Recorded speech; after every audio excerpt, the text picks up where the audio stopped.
Hey everybody, welcome out to the Dice Tower. My name is Chris Yi. I'm Wendy Yi. And today we're taking a look at BAM! Free Ride! This is designed by Friedemann Friese and published by Rio Grande Games. Rio Grande Games. Yeah, this is a pick up and deliver game, and Chris will show you how it's played.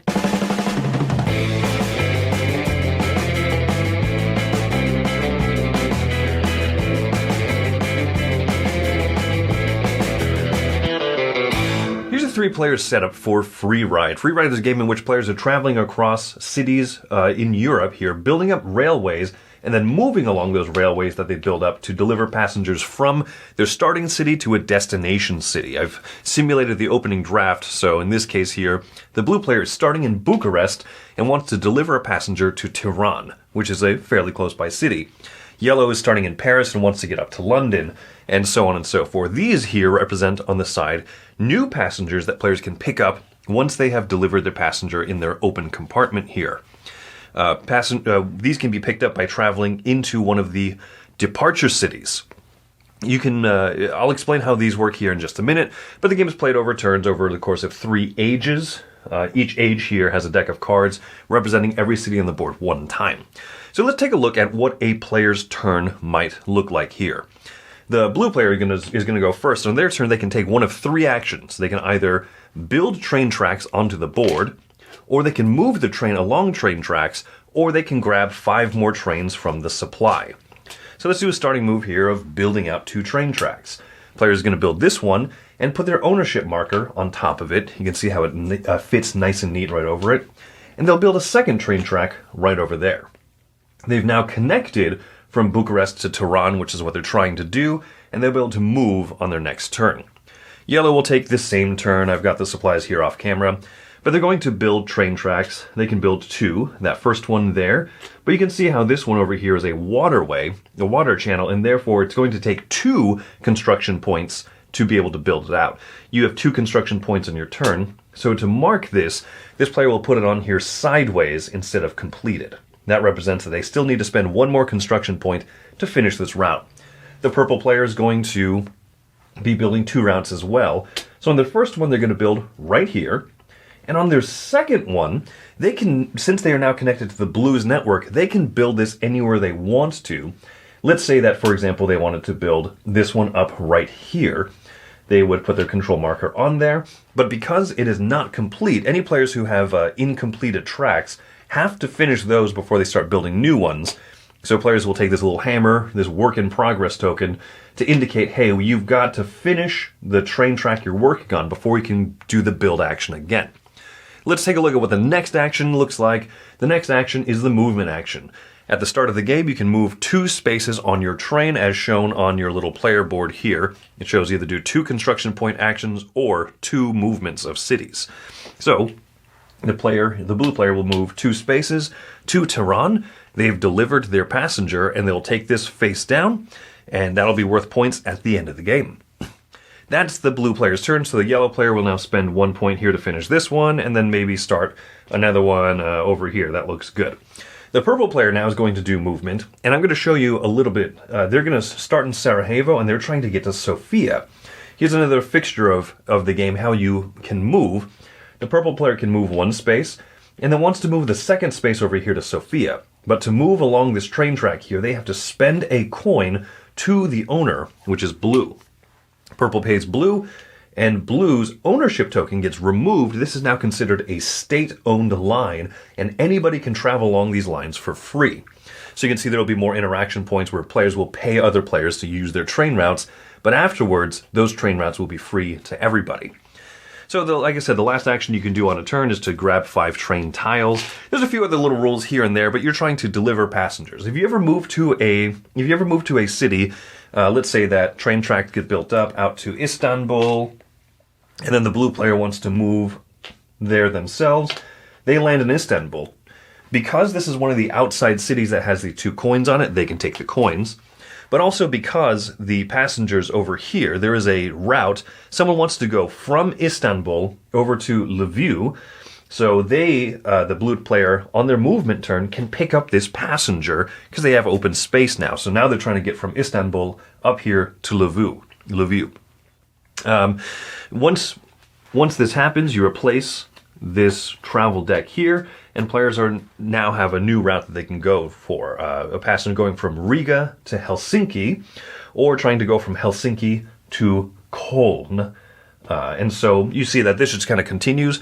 Once the Age 1 deck has been exhausted, players will get a second passenger carriage in which they'll be able to hold multiple routes at the same time.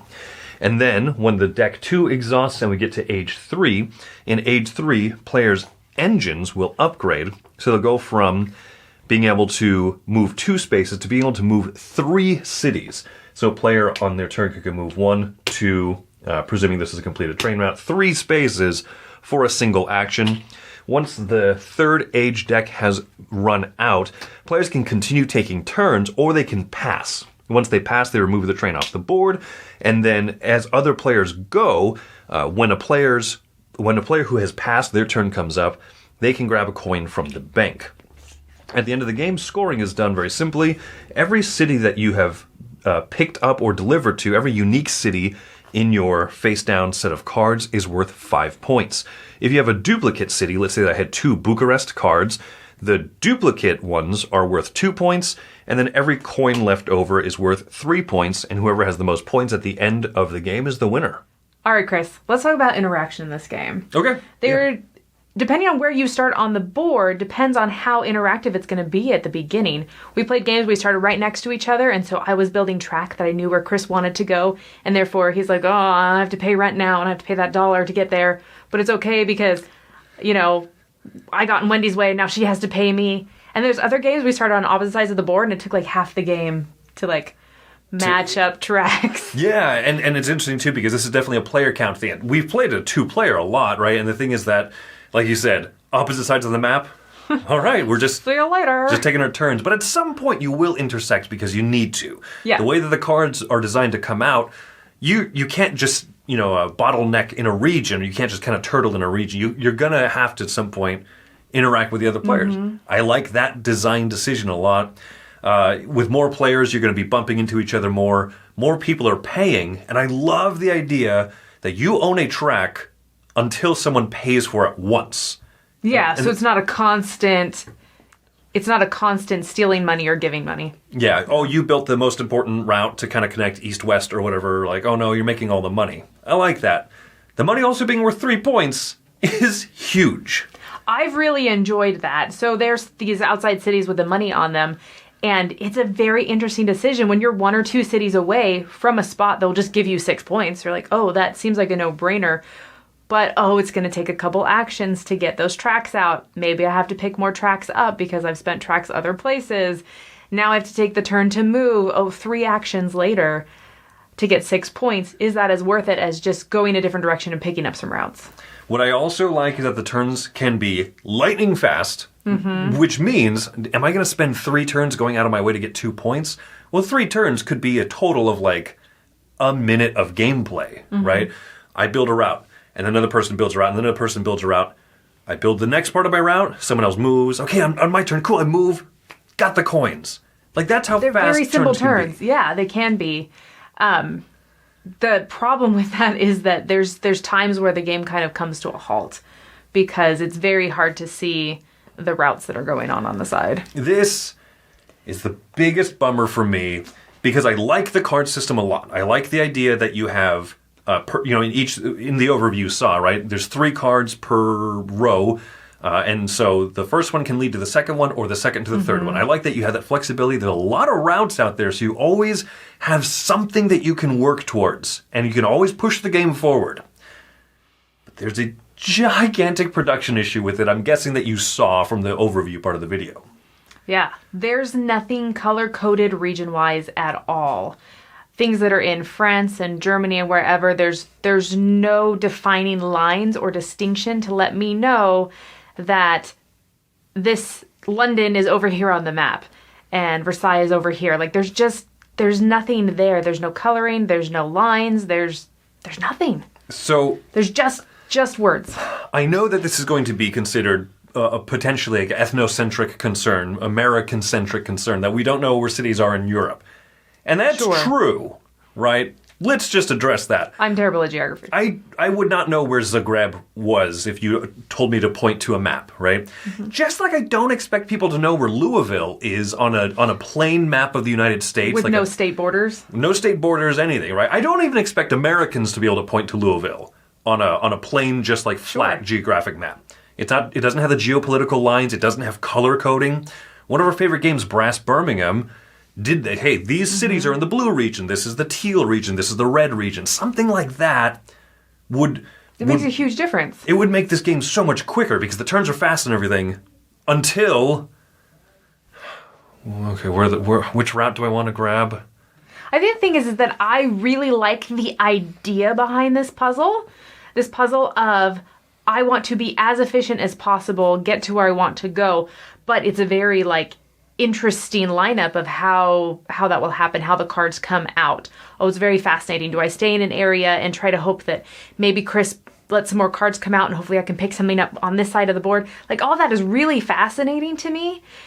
But then I felt like I was constantly stopping those very, very quick turns and saying, okay, everybody stop. Now we need to go through all of the stacks of cards because I remember there might have been something going in the same direction as me, but I don't remember what it was. And there's 7 cities around me and 7 cities where I'm going. And so let's go through each stack individually and find the next 15 city locations until I figure out where I was going. After we do that, I realized I had already decided not to do that for one very clear reason. And we wasted all that time for nothing. It's so sad. Whereas if it had said, I'm in the red region, I'm moving to the blue region, let me look and see, are there any cards on the side that say red region, blue region? I can make those connections. I can quickly see. And then that efficiency puzzle's fun. Yeah, it needs visual shortcuts, right? Even if you do know where the cities are, even if you are pretty good at geography, it still is just nice to be able to look over to the side and see a couple of blue cards, red, yellow cards, say, oh, I'm going from red to yellow. Can I either get something on the way back, or can I get something that's also a red to yellow passenger or whatever? And that would have helped this game just incredible amounts. I love the game a lot. I am this close to grabbing some Sharpies and making my own color coding. Coloring. And just coloring on this board. That's how frustrating it is to me that there are no visual shortcuts for what is otherwise a really fantastic game. Yeah. You have to like train games, you have to like pick up and deliver, and you have to like all that stuff. But if you do... All right, shall we move into our final thoughts? Yeah, then? Final thoughts. So I enjoyed the puzzle. I enjoy that the interaction is all positive. Nobody can block me out of anything. I mean, occasionally you can take a route someone else was going to work on, but most of it's just really interactive and positive, giving each other money. But really, my score probably went down 1.5 points because of what was going on over here. So I'm giving this a 6. Because I can't recommend it. I can't pull this out and play this with anybody. I don't feel like I can say, hey, this is a super great game. It's a great puzzle. Also, it's really rough to play, and it's not very functionable. Our game group happens to be in the United States, right? So keep in mind that our scores are reflective of our experience with the game. Maybe you know where all these countries are in a heartbeat, and this is not an issue for you. Then perfect, right? Then inflate our scores. Sure. Jolly good. Because my score also dropped a lot, right? But I'm still coming in at a 7.5. Oh, really? Because I like this game a ton, right? I would not go through the process of sharpieing and color coding my own, drawing and coloring on the cards for a game that I thought was, hey, this is decent. This is really good. I would otherwise give this a very high score, but for the production, it comes down a lot. I compare Friedemann Friese, we've had this conversation, I compare him to a movie director like Wes Anderson, right? I know that Wes Anderson makes movies that are very, people like them or they don't. He has a very distinct visual style and character style to him, and Friedemann Friese reminds me of that. Not only in his game design, but the way that he wants his games to look and get published, and he doesn't mind being kind of this, odd duck in the industry, and I applaud him for that, but... Unlike most of his games where I say, oh, I wish it looked better, I wish there was less green, blah, blah, blah, this really hinders the playability. It does. But you would still recommend it?